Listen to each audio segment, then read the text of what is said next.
तर यवतमाळ विधान परिषद निवडणुकीकडून आता महाविकास आघाडीमध्ये काँग्रेसच्या साहेबराव कांबळे यांनी माघार घेतली आहे।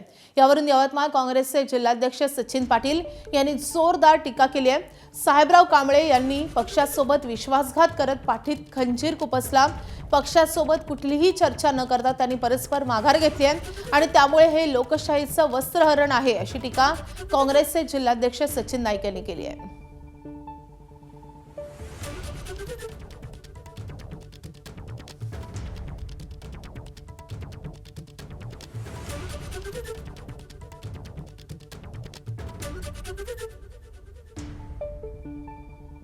स्वर्गीय माणसाला विधान परिषदेची उमेदवारी ही काँग्रेस पक्षाने दिली।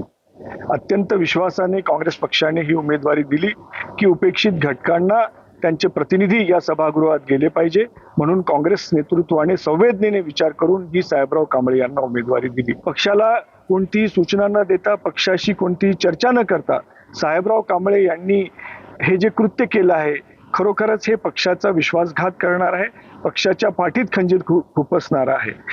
आज जी लोकशाहीची जी अवहेलना ही संबंध देश आणि राज्यामध्ये चालली आहे, याचाच हा परिणाम आहे। याला खऱ्या अर्थाने ही लोकशाहीचं वस्त्रहरण आहे।